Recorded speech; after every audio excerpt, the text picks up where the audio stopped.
Olá, caríssimos alunos! Tudo bem? Hoje nós vamos fazer a análise da segunda avaliação bimestral, né? Avaliação do segundo bimestre, momento tenso. Vamos lá?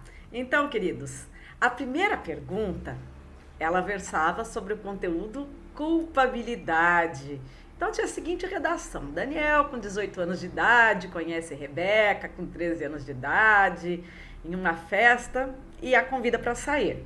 Aí os dois começaram a namorar. 6 meses depois, Rebeca resolve ter relação sexual com Daniel, mas o Daniel, né, mesmo sabendo que a Rebeca tinha 13 anos de idade e que era proibida por lei, né, manter relação sexual com menores de 14 anos, ele manteve relação sexual com Rebeca, que era sua namorada, mas ele manteve essa relação sexual acreditando que, quando era como namorada, não haveria problema.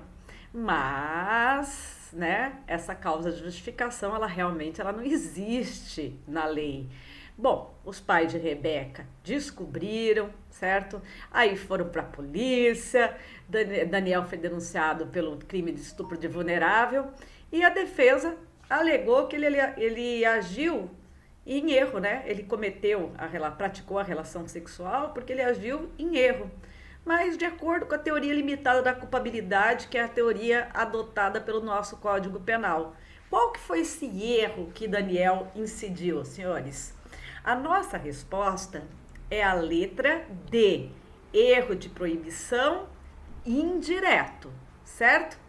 Bom, por que não pode ser erro de tipo? Não pode ser erro de tipo porque ele não tinha falsa percepção da realidade que o cercava. Ele sabia que a sua namorada era menor de 14 anos. Então, alternativa A e alternativa E já estão completamente descartadas, até porque a gente já falou que a nossa alternativa é a D. Bom, Daniel sabia que havia proibição legal nesse sentido, certo? Então, caríssimos, ele sabia que praticar conjunção carnal ou outro ato libidinoso com menor de 14 anos, ele sabia que era crime. Então, não pode ser um erro de proibição direto. Então, já descarta a alternativa C. Bom, então o que nos sobra aqui? O erro de proibição indireto apontado na alternativa D. Por quê? No erro de proibição indireto, caríssimos, o agente sabe que normalmente aquela conduta é proibida, ou seja, a lei veda. Mas ele, por erro, né, existente dentro das circunstâncias em que ele vivenciava, ele acreditou que estava amparada por uma causa de exclusão da ilicitude que viria legitimar a sua ação. Então foi o que ocorreu com Daniel, certo? Ele achava que ele estava amparado por uma causa justificadora. Por que ele estava achando isso, eu não sei, tá? Mas é a tal da situação do erro, né? Que é uma falsa percepção da realidade.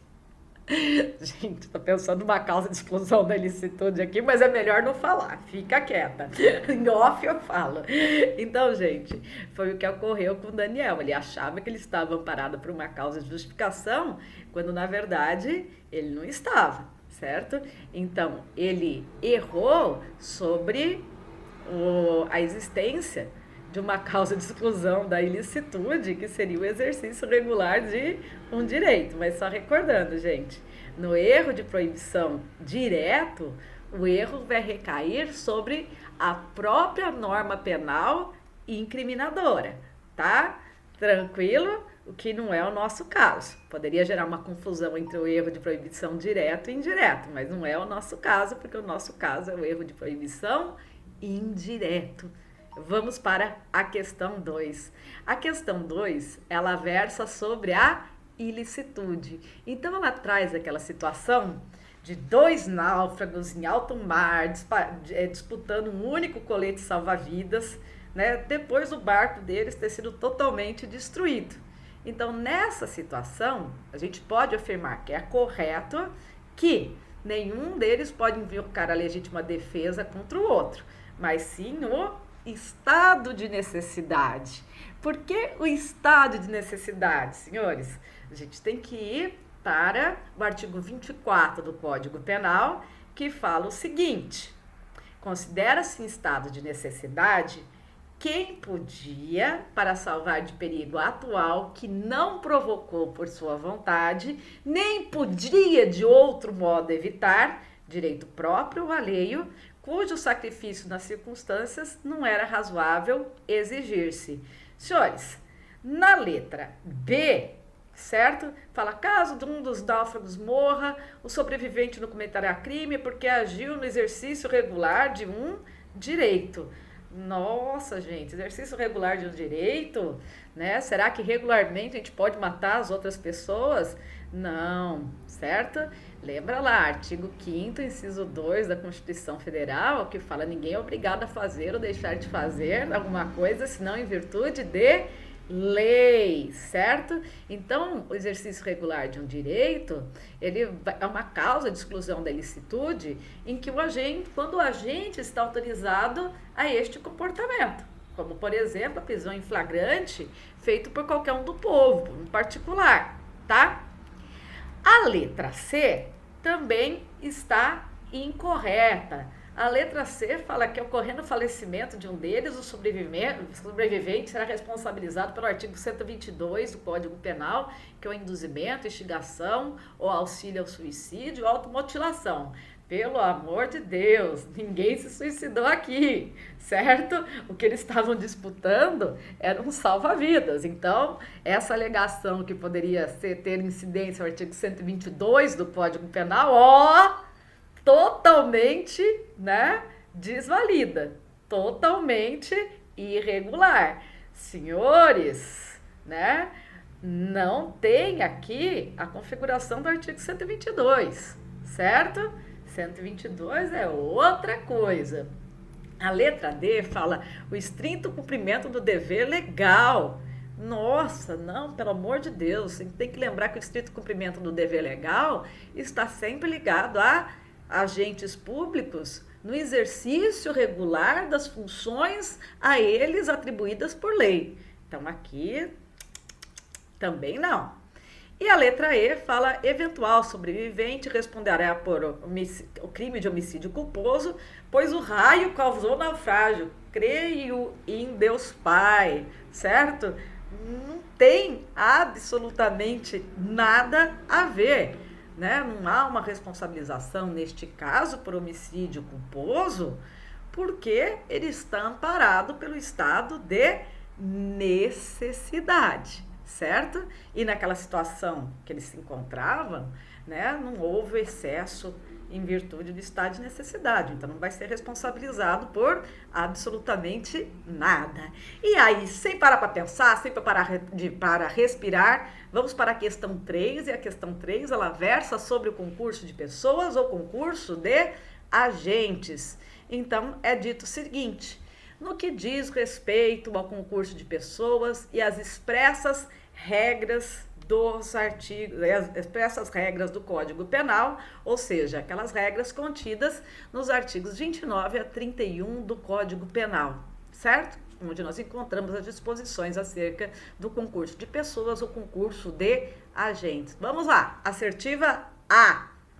Não se comunicam as circunstâncias e as condições de caráter pessoal, salvo quando elementares ao crime. Gente, com certeza os senhores já ouviram a redação desta questão, onde vocês encontram, né, a redação dessa questão, não, dessa assertiva, lá no artigo 30 do Código Penal, certo? É a redação do artigo 30, então está corretíssima.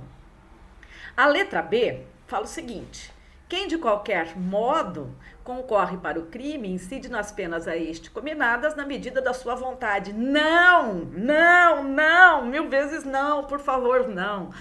Não é na medida da sua vontade, é na medida da sua culpabilidade. Assertiva C. Aplica-se a mesma pena a todos os autores, coautores, ainda que a participação seja de menor importância. Caríssimos, também não. Os senhores vão ter que ir lá para o artigo 29, parágrafo 1º do Código Penal, que fala que se a participação for de menor importância, a pena pode ser reduzida de 1/6 a 1/3. Na letra D, é dito o seguinte: quem de qualquer modo concorre para o crime incide nas penas a este cominadas na medida da sua voluntariedade. Não! A mesma justificativa que nós demos para a assertiva D vale aqui para D, certo? Na medida da sua culpabilidade.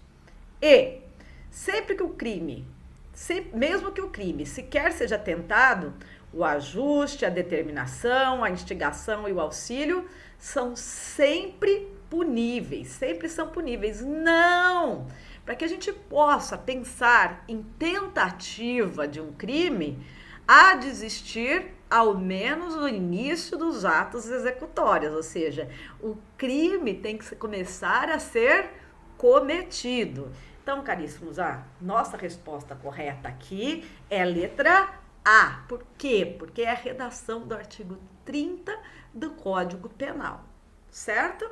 Vamos para a próxima. A próxima também versa sobre o concurso de pessoas, o concurso de agentes. Olha que moleza, mais fácil do que empurrar bêbado na descida. Considere as regras básicas aplicáveis ao direito penal e ao direito processual penal para assinalar a alternativa correta sobre a figura legal ligada à noção de que quem, de qualquer modo, concorre para o crime, incide nas penas a este cominadas na medida da sua culpabilidade. Ai, dificílima. Gente, letra B, concurso de pessoas, né? Essa parte final, né, do meio para frente, é a redação do artigo 29, caput do Código Penal. Então, nossa resposta é letra B, certo? Não pode ser letra A, porque fala em concurso de crimes, e concurso de crimes é quando a gente, mediante 2 ou mais ações ou omissões, pratica 2 ou mais crimes. Isso se a gente estiver falando no concurso material. Por exemplo, se a gente estiver falando no concurso formal, a gente vai estar falando quando a gente pratica uma única ação ou omissão criminosa e com isso pratica 2 ou mais crimes. Crime continuado está lá no artigo 71, certo? Considera-se continuado o crime quando o agente, né, mediante condições de tempo, lugar e maneira de execução, um crime pode ser considerado como continuidade do outro, é o que está disposto no artigo 71 do Código Penal.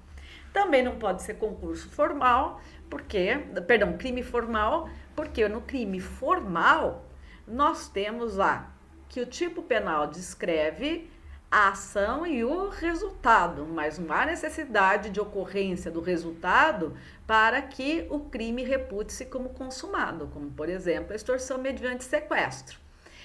Não pode ser crime consumado, por quê? Porque diz-se o crime como consumado quando a conduta do agente se integra de todos os elementos constantes do tipo penal. Então, nossa resposta aqui, repito, é a letra B, ok? A questão 5, ela versa sobre ilicitude ou antijuridicidade ou ainda injuridicidade. E é dito o seguinte: durante uma ronda habitual pela cidade, um policial militar percebeu que Tício, com uma navalha na mão, estava roubando Mévio. O policial deu voz de prisão ao ladrão, que respondeu que só sairia de lá morto, razão pela qual o agente da lei teve que travar um ferrenho embate físico para desarmar Tício, que resistia a todo custo à prisão. Do confronto, tanto o policial quanto o assaltante restaram com lesões corporais graves. Nessa situação hipotética, levando em consideração o conteúdo de ilicitude, a conduta do policial configura estrito cumprimento do dever legal, caríssimos. Gente, a gente não pode esquecer que quem cumpre o dever legal de uma maneira regular, de uma maneira correta, não pode, ao mesmo tempo, praticar uma infração penal. Isso daí seria uma contrariedade à própria lei. E a lei, ela não contém contradições.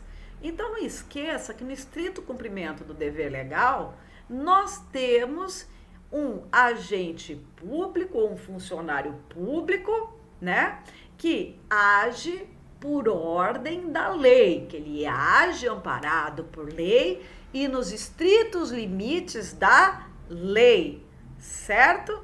Como, por exemplo, o policial que realiza uma prisão em flagrante, um policial que venha a utilizar de força física para cumprir o dever, né, como evitar a fuga de um presídio, para evitar que uma pessoa armada venha cometer, uma pessoa armada que está cometendo um crime possa fugir. Então, gente, é estrito cumprimento do dever legal. A questão 6, ela é um mix entre ilicitude e culpabilidade. Então, ela começa falando o seguinte, né? Não há crime quando a gente pratica o fato. 1. Em estado de necessidade. Opa, é verdade. Causa de exclusão da ilicitude. Em estado de embriaguez culposa pelo álcool, aí não, né? Se fosse embriaguez acidental decorrente de caso fortuito ou força maior e se essa embriaguez fosse completa, aí a gente poderia falar em exclusão da culpabilidade e não haveria crime. Mas nessa situação, não. 3. Em estrito cumprimento do dever legal, ok, né? Tal qual a assertiva 1, o estrito cumprimento do dever legal está elencado dentro do artigo 23 do Código Penal. 4. No exercício regular de um direito, tudo ok também, porque ele está elencado no artigo 23 do Código Penal. E a 5 fala sobre efeito de emoção ou de paixão. Gente, emoção e paixão não excluem a culpabilidade do agente. Existe uma única hipótese, exceção da exceção da exceção, em que a paixão que se convolou em doença mental, né? Quando a paixão se convola, se transforma em doença mental.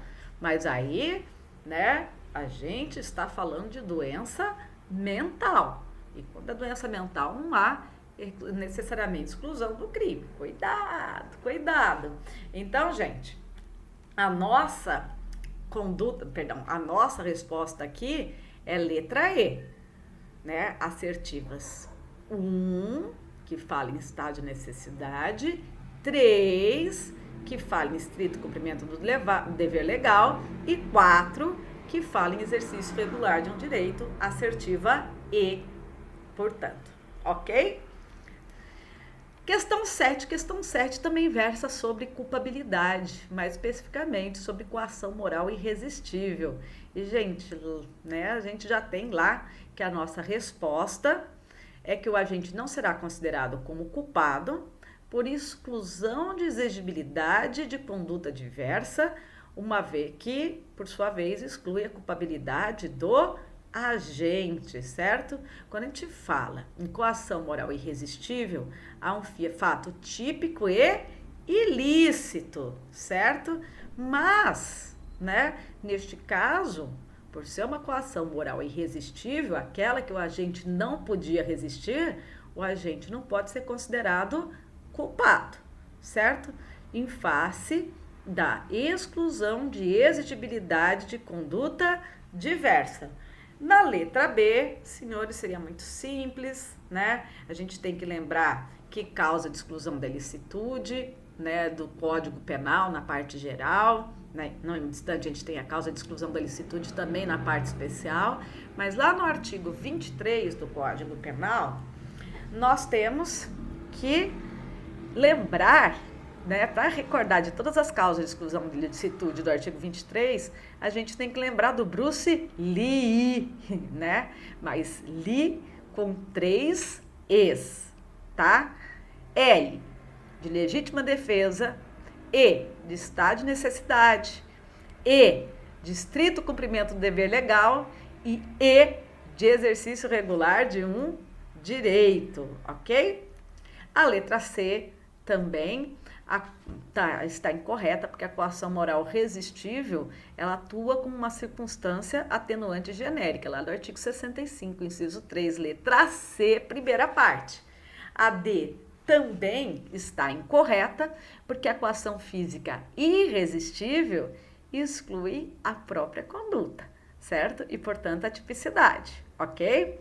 E a letra E está incorreta, porque, né, existe a exclusão da culpabilidade do agente. Ok.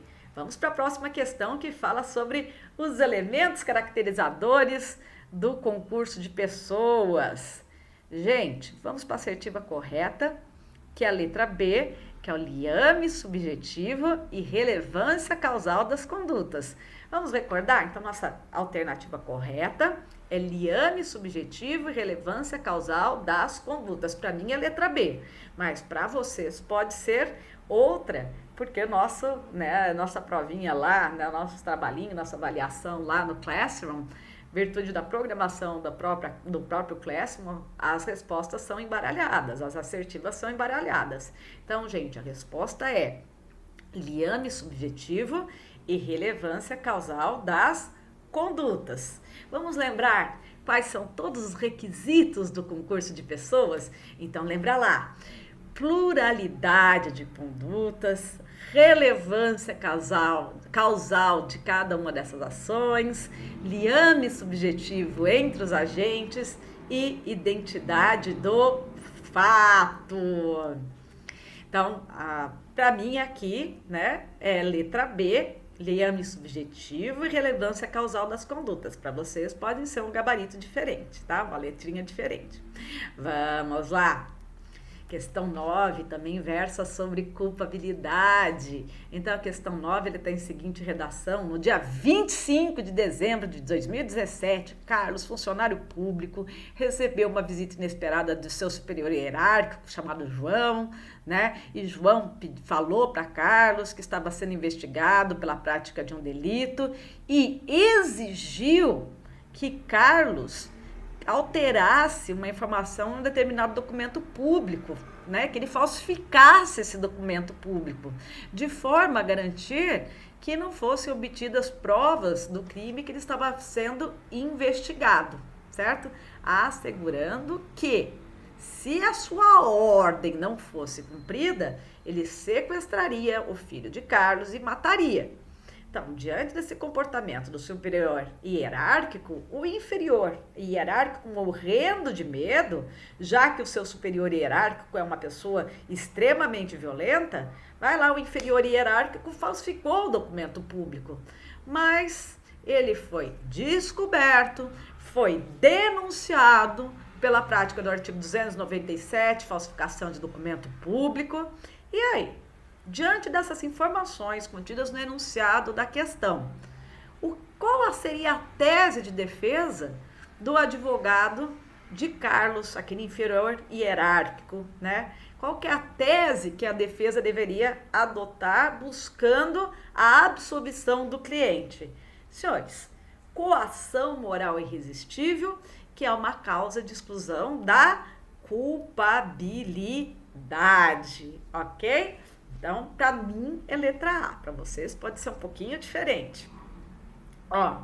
Então, senhores, vamos para a questão 10, né? Última questãozinha aí, uma questãozinha de analisar as assertivas abaixo e depois assinalar a correta. Então, vamos lá, primeira assertiva. Enquanto Caio está assistindo um filme em um dos cinemas da cidade, alguém alerta aos gritos que aquele local está pegando fogo. O Caio se assustou, né? E não foi ele que colocou fogo no lugar. E, não havendo contribuído para aquele fato, nem podendo evitá-lo, sai desabalado da carreira e fere Tício gravemente. Descobre-se, porém, que não tinha incêndio algum, tá? Então, a respeito dessa primeira situação hipotética, é correto afirmar que, com a sua conduta, Caio agiu em legítima defesa putativa. Não, não, não, não, não. É estado de necessidade putativa. Então, essa daqui, ó, errada. 2.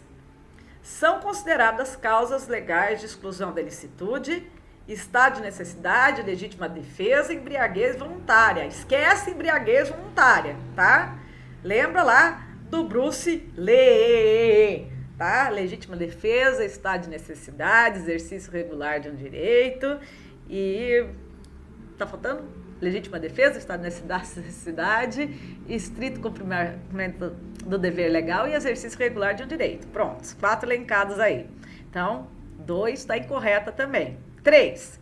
Aquele que pratica fato típico para salvar de perigo atual, que não provocou por sua vontade, nem podia de outro modo evitar, direito próprio alheio, cujo sacrifício nas circunstâncias não era razoável exigir-se, atuou em estado de necessidade, portanto, não cometeu crime. Verdade. Não é que é verdade, gente?